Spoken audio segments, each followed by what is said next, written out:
Picture this. You're doing everything right. You use your credit card for groceries, gas, maybe a couple bills, and every month you pay the entire balance before the due date. Not the minimum, the full amount. Responsible. Organized. Exactly what the system tells you to do. Then one morning you open your credit monitoring app, and your score dropped. Not 5 points. Sometimes 20. Sometimes more. So you start wondering, did you miss a payment? Did someone steal your identity? Did the bank make a mistake? But when you dig deeper, you realize something strange. The credit card company reported that you were using 55% of your credit limit, even though you had already paid the card off. Which raises a very uncomfortable question. What if the credit system isn't measuring what you think it is? Because the truth is, the credit bureaus don't see your account the way you see it. And there's one tiny timing rule most people never learn. Hey, I'm Brian, and I spend way too much time thinking about how financial systems actually work behind the scenes. And today we're breaking down a small credit score loophole that most banks never explain. But once you understand it, it can move your score faster than almost anything else. And if you enjoy breaking down money systems like this, subscribing is honestly the highest return on investment you can get for the next 10 minutes of your time. Most financial progress is slow. Increasing your salary can take years. Building an investment portfolio takes decades. Saving your first $100,000 requires patience and discipline. But your credit score is different. It's one of the very few financial metrics that can change dramatically in a matter of weeks. And that matters because your credit score isn't just a number, it's a pricing tool. Banks use it to decide how expensive your life is going to be. A person with a 760 score might qualify for a mortgage at 1 interest rate, while someone with a 680 score might pay 0.5% more. On a $400,000 mortgage, that difference can cost tens of thousands of dollars over the life of the loan. The frustrating part? Most people assume credit scores are purely about responsibility, paying bills on time, avoiding debt, doing the obvious things right. And yes, those things matter. But there's another variable hiding underneath the surface. A variable that doesn't depend on how much you spend or how responsible you are. It depends on when the system takes its snapshot of your account.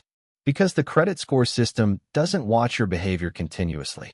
It takes photographs. And if the photograph is taken at the wrong moment, the system can interpret a perfectly responsible month as financial stress. Here's the belief almost everyone operates under. If you pay your credit card by the due date, you're doing everything correctly. No interest, no late payments, no problem. That's the rule people follow. And technically, it's the rule the bank gives you. But here's the catch. Your credit score is not calculated from your payment date. It's calculated from your reported balance. And the balance that gets reported to the credit bureaus usually isn't the one you see after you've paid the bill. It's the balance that existed when the statement closed. Think of the credit scoring system this way. It's not a movie, it's a photograph. It doesn't watch your behavior continuously throughout the month. Instead, once every billing cycle, the card issuer sends a snapshot of your account to the credit bureaus. Whatever your balance looks like at that exact moment becomes the official record for that month. Let's walk through a simple example. Imagine you have a credit card with a $4,000 limit. During the month, you use it normally, groceries, gas, maybe a couple subscriptions. By the end of the cycle, the balance has climbed to $2,200. That means you're using 55% of your credit limit. Then the statement closes. A few days later, you pay the entire $2,200 balance before the due date, exactly like a responsible cardholder should. No interest, no late payment, perfect behavior. But the photograph has already been taken. The bank reports that $2,200 balance to the credit bureaus. And from the scoring model's perspective, it looks like you're relying heavily on your credit line. That pushes your credit utilization into the risk zone. So the algorithm reacts. Your score drops. And this creates one of the most frustrating psychological disconnects in personal finance. You feel like you acted responsibly, but the system recorded something completely different. You paid the card off, but the algorithm saw a maxed out snapshot. This is where something I call the statement date hack comes in. And to be clear, it's less of a hack and more of a timing strategy. The key idea is simple. Your credit score is influenced by the balance that appears when your statement closes, not when your payment is due. Every credit card has two important dates. First is the statement closing date, the day the billing cycle ends. Second is the payment due date, usually about 20 to 25 days later. Most people focus entirely on the due date, but the credit bureaus are watching the statement date. That's the moment the snapshot gets sent. So if your goal is to keep your credit utilization low, the move is straightforward. You pay down most of your balance a few days before the statement closes, not after. Let's go back to the $4,000 credit limit example. Say you've spent $2,200 during the month. Instead of waiting for the due date, you make a payment 3 or 4 days before the statement closing date and bring the balance down to about $150. Now when the statement closes, the bank reports a balance of $150 instead of $2,200. Your utilization suddenly looks like under 4% instead of 55%. Then, once the statement posts, you simply pay the remaining $150 before the due date. You still pay zero interest. But the credit bureaus see a completely different picture. Now, you might be thinking, doesn't the scoring system already know I paid the bill in full? Surprisingly, no. Most scoring models only receive the reported balance and payment status from that monthly snapshot, which means the timing of that snapshot matters far more than most people realize. If you're new here and just subscribed, comment your name below. I read every comment and shout out new subscribers in my next video. I do appreciate you joining me on this finance journey. To understand why this works, you have to look at how the scoring system is actually built. The most widely used model in the United States is the FICO score, and the FICO algorithm breaks your credit profile into 5 weighted categories. Think of it like a pie chart. About 35% of your score comes from payment history, whether you pay your bills on time. Another 30% comes from credit utilization, how much of your available credit you're currently using. Then 15% comes from the length of your credit history. About 10% comes from new credit inquiries. And the final 10% comes from your mix of credit accounts. Notice something interesting. Credit utilization is the second most important factor in the entire model. And unlike payment history, which takes years to build, utilization can change every single month. The scoring system also has invisible thresholds that act like cliffs. Below about 30% utilization, the algorithm considers your borrowing relatively safe. Cross above that line, and the system starts interpreting your behavior as higher risk. Push above 50% utilization, and you enter what some analysts call the panic zone. At that point, the model assumes you may be leaning too heavily on your credit. That's why someone can see a sudden score drop even when they pay everything on time. The algorithm isn't reacting to your intentions. It's reacting to the balance snapshot it received. But here's the good news. Credit utilization has something powerful built into it. It's essentially memoryless. Unlike late payments, which can damage your credit report for 7 years, utilization resets every time a new balance is reported. Which means if you lower the balance before the next statement closes, the system recalculates, and your score can rebound almost immediately. In other words, the same rule that causes confusion is also what makes this one of the fastest credit score improvements you can control. At this point, a lot of people swing to the opposite extreme. They hear that utilization matters, so they decide the safest move is obvious. Just report zero balances on every card every month. But here's the second misconception hiding inside the first one. In the credit scoring world, zero is not perfect. The algorithm isn't just measuring how little debt you have. It's measuring how you handle credit when you use it. If every card reports a $0 balance every single month, the model has almost no data about your borrowing behavior. It sees accounts that technically exist, but it doesn't see evidence that you're actively managing them. And according to guidance published by MyFICO, the highest scoring profiles usually show very small utilization, not zero. The sweet spot tends to be somewhere around 1% to 7% of your total available credit. That's why experienced credit optimizers often use something called the AIO method. It stands for all zero except one. The idea is simple. You let one card report a tiny balance, maybe $20 or $30, while every other card reports 0. This shows the algorithm two things at the same time. First, you're using credit responsibly. Second, you're using very little of it. And that combination tends to produce the strongest scoring signal. So let's turn this into a simple protocol you can actually follow. Step 1. Find your statement closing date. Open your credit card app or log into your online account. Look under the Statements or Account Details tab.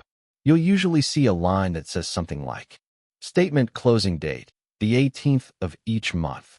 That date matters far more than most people realize, because that's when the balance snapshot gets sent to the credit bureaus. Step 2. Check your balance about 4 days before that date. Let's say your statement closes on the 18th. On the 14th or 15th, log into the app and look at the current balance. If your credit limit is $4,000 and your balance is sitting at $1,800, that's about 45% utilization, which would trigger a negative signal in the scoring model. Step 3. Pay the balance down before the statement closes. Using the same example, you might make a payment of $1,760. That leaves a balance of about $40. Now, when the statement closes, the reported utilization is roughly 1% instead of 45%. The algorithm sees extremely light credit usage. Step 4. Pay the remaining balance before the due date. Once the statement posts, you'll have a small balance, maybe that $40 example. You simply pay that off before the payment due date. You pay 0 interest, just like you always have. But the system recorded a very different picture of your credit behavior. One quick warning here. The most common execution mistake is missing the timing window. If you wait until the statement already closed, the snapshot has already been sent. Your payment will still reduce your balance, but the reported number won't change until the next cycle. Once you understand your statement dates, this process becomes almost automatic. Many people micromanage it for 2 or 3 months while they learn the timing, and after that, it becomes a simple monthly rhythm. There is one version of this strategy that can cause problems if you push it too far. It's called credit cycling. Credit cycling happens when someone repeatedly maxes out a card, pays it down, then maxes it out again within the same billing cycle, sometimes multiple times per month. For example, imagine a card with a $5,000 limit. Someone spends $5,000, immediately pays it off, then spends another $5,000 a week later. Technically, the card balance never stays high at the statement date, but the total spending might be $10,000 or $15,000 in a single cycle. Banks watch for this. From their perspective, it can look like someone is trying to push far more money through the account than the approved credit line was designed to handle. When that happens, the bank's risk systems can trigger a manual review. In some cases, they reduce the credit limit. In more extreme cases, they can close the account entirely. So here's the simple boundary. If you find yourself needing to cycle your credit limit multiple times a month, the solution isn't a clever timing trick. The solution is requesting a higher credit limit or spreading spending across multiple cards. Now, you might be wondering, what happens if the scoring models change? That's a fair question, because the credit industry is already moving toward newer models like FICO Score 10 and FICO Score 10T. These newer systems look at something called trended credit data, which means they analyze patterns in your balances over time instead of just a single snapshot. But here's the important part. Even with those newer models, lower utilization still signals lower risk. So managing what balance appears on your statement date, the strategy we just covered, still works. If anything, consistent low utilization over time becomes even more powerful. There's one mistake that quietly undermines everything we talked about: closing old credit cards. A lot of people try to simplify their finances by shutting down accounts they don't use anymore. But in the context of credit scoring, that can backfire. When you close a card, you reduce your total available credit. And when the denominator shrinks, your utilization percentage jumps instantly. Imagine you have 2 cards with $5,000 limits each, $10,000 total. If you're carrying a $300 reported balance, that's only 3% utilization. Close one of those cards, and suddenly that same $300 balance becomes 6% utilization overnight. Those old cards are doing something important in the background. They're like ballast in a ship, quiet weight that keeps your credit profile steady and stable. First, remember that credit scores are based on reported balances, not when you pay the bill.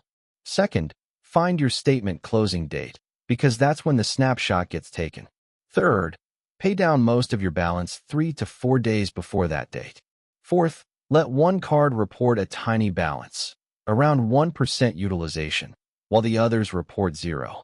Fifth, always pay the remaining balance before the due date so you never pay interest. Because once you understand the rules of the system, you stop being surprised by it and start using it to your advantage. Here's your challenge.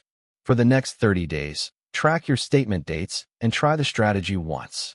Pay your balance down before the closing date and see what happens to your reported utilization. Then come back and comment with the result, how many points your score moved, or how much your utilization dropped. Thanks for watching Brian Invest, and I'll see you in the next one.